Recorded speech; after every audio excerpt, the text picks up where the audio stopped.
தான் அல்லாஹ்வுடைய உதவி நமக்கு தேவை. அல்லாஹ்வுடைய உதவி யாருக்கெல்லாம் கிடைக்கும் அப்படின்னு சொல்லி பார்த்தா, பெருமானார் ஸல்லல்லாஹு அலைஹி வஸல்லம் அவர்களிடத்துல ஒரு மனிதர் வந்து கேட்கிறாரு, யா ரசூலல்லாஹ் மன் கைரன் நாஸ், யா ரசூலல்லாஹ் மனிதர்களில் மிகவும் சிறந்த மனிதர் யார் என்பதாக பெருமானார் ஸல்லல்லாஹு அலைஹி வஸல்லம் அவர்களிடத்துல ஒரு மனிதர் வந்து கேட்டாரு. நாயகம் ஸல்லல்லாஹு அலைஹி வஸல்லம் அவங்க சொல்றாங்க, மன் தால உம்ருஹு வ ஹஸுன அமலுஹு,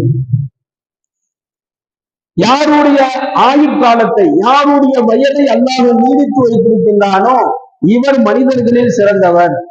இன்னும் வஹசுன அமலுஹு, அந்த அமல்களும் அந்த ஆயுட்காலம் எப்படி அவருக்கு அதிகமாக நீண்டு இருக்குதோ அதே போன்று அவருடைய அமல்களும் நல்லவையாக யாருக்கு இருக்கின்றதோ இவர்தான் மனிதர்களில் சிறந்தவர் என்பதாக நபிகள் நாயகம் ஸல்லல்லாஹு அலைஹி வஸல்லம் அவர்கள் சொல்லி காண்பிக்கின்றார்கள். ரெண்டு விஷயத்தை